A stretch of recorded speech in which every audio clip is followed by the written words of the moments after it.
Hello, and welcome to today's channeling on this podcast, Channeling Love. And today's theme is about discipline. I was given a meditation a long time ago by my guides, and it's a beautiful meditation where it's very yogic, where you initially sit. This makes me want to do a cleansing breath thinking about it. But on the inhale, so as you're expanding, you lift your spine and be prepared for the exhale. So inhale is lift and expand. Exhale is pull your shoulders back and down and wrap your trans-abdominal muscles around your spine. So you're toning as you exhale and lifting and expanding as you inhale. It doesn't have to be like an intense inhale. It can be like a gentle, just those are the intentions that you carry as you do the meditation. And so the guidance was to do it for 20 minutes, and I was supposed to do it for 6 months every day. And I did not make it that far. And it was given to me after I requested for guidance on discipline. And now I'm finding that I'm ready to pick it back up again. And I'm sitting here today with the intention of asking why I have a block towards consistency and discipline and follow through and success. And as it turns out, I also have a block to increase joy. And so how does all that tie together? And I received this initial message that I can take this block, like sit with it and feel what I'm talking about in my mind. Feel this block that I have towards those things. What does it feel like?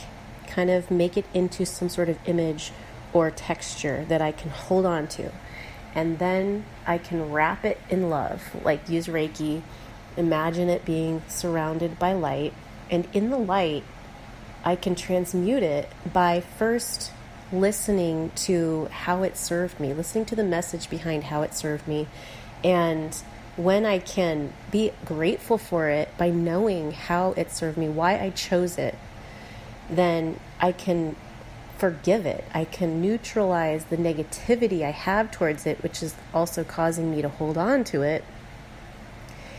And I will be able to neutralize that and let it go. And then there's also an aspect of letting go that means I will have to accept the changes in my life that will come from letting it go.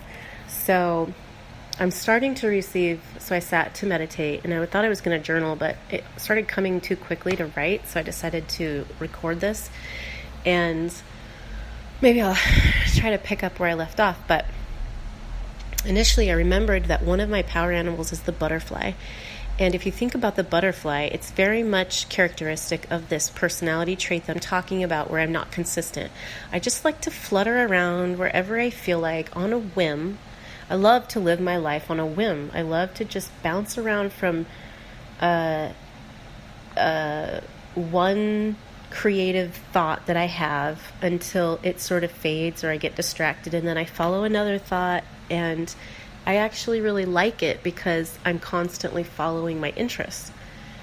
But I'm also finding that there's no structure in my life, like very little, only where it's absolutely necessary for like meals and appointments and things that the external world brings to me.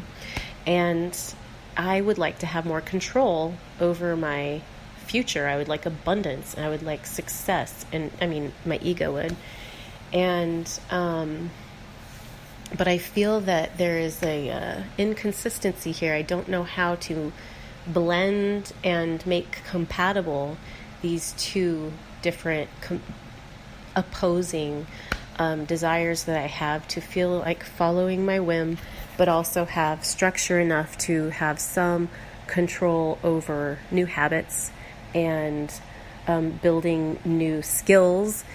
And so at first I was like seeing this butterfly flying around, and I thought, oh yeah, the butterfly, how does that fit into this? And if you think about the flightiness of it, just how it doesn't land for long, it sits and it drinks its nectar till it's done, and then it sort of flutters around with no particular goal, just the really, no, not goal, but no direction, just kind of like you never know which direction it's going to fly. It just goes multiple directions while in flight.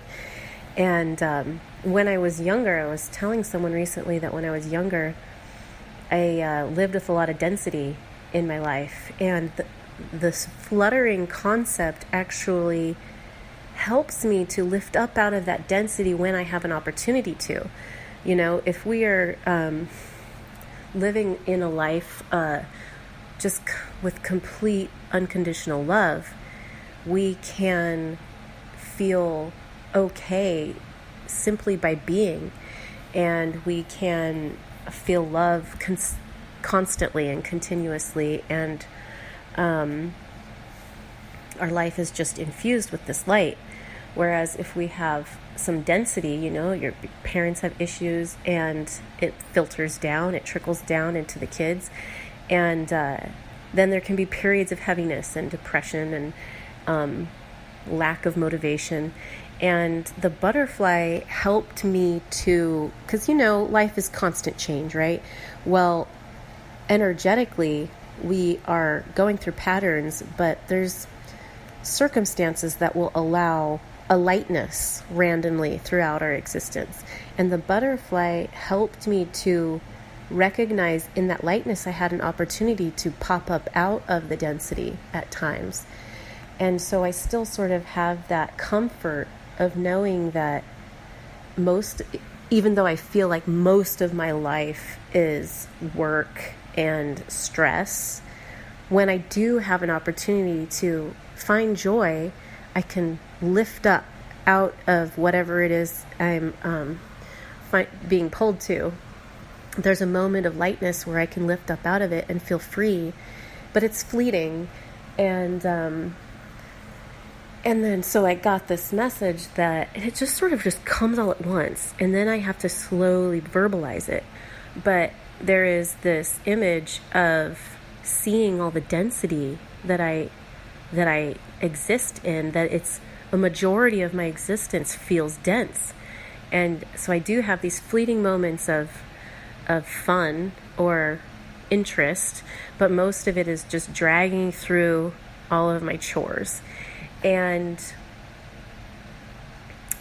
I am getting this message that there is a way to shift the idea that a majority of my life is dense. That is the part that is going to help me. When I can redefine my day-to-day responsibilities as opportunities for joy, then I can let go of this definition that my life is work and stress and difficult and yada yada.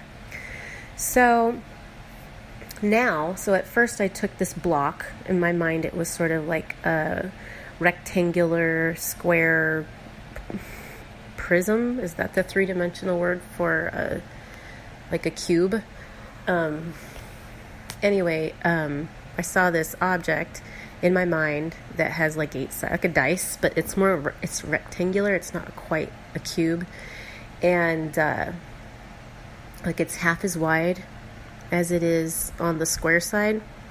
So anyway, I'm seeing this cube, and that represented my lack of discipline and lack of focus. And I envisioned that with love, and then I started seeing the butterfly. So the butterfly was fluttering around, finding joy where it could, but not for very long, and then landing. And when it landed, it was sort of in this dense, so like the entire floor is all density, and the butterfly just sinks into it.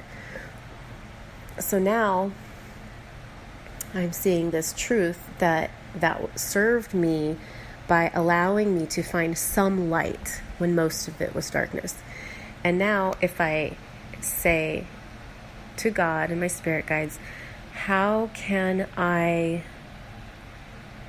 now, what is your advice on shifting this attitude, this dominant attitude that I have and I identify with, that most of my life is work and stress, and that there's no choice involved, that it's just what I have to do, obligation. How can I shift out of that?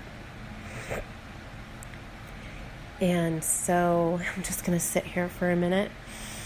Now I'm visualizing light surrounding the floor part where the butterfly would sink down into the floor. I'm visualizing light just enveloping this floor.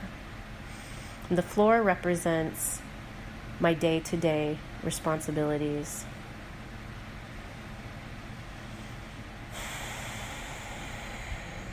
So I'm not getting like a verbal response right now. I'm getting little pictures and a word, but I'm wondering if there will be some dialogue.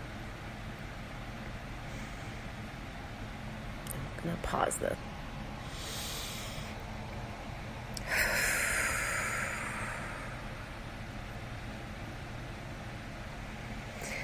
So, I think I just need to start talking.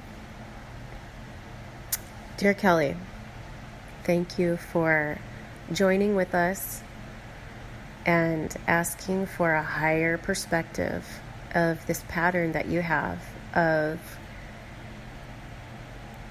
acknowledging that your life is work. And we want to first mention that we don't think of you as lazy. We don't think of you as without discipline. We see you as surviving. And what this dissatisfaction that you have with your life is a good sign, because it means that you are ready to invite in more joy and more light. And to sit with us and question it is the most appropriate response, because you're trying to bring light to a dissatisfaction. And in doing so, it's necessary for you to redefine what it is that you're looking at.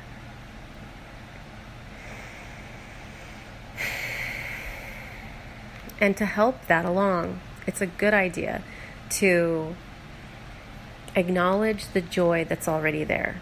Just to blanketly say your life is miserable, it's not accurate. There is much joy in your life. The weather constantly brings you joy. Your kids constantly bring you joy. You're exercising, and that's fun. You're finding more fun inside your body through that.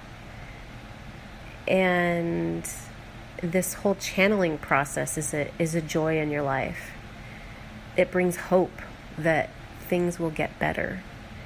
And so initially, it's very helpful to begin with acknowledging the good, because psychologically, it restructures the victim mentality of everything is hard.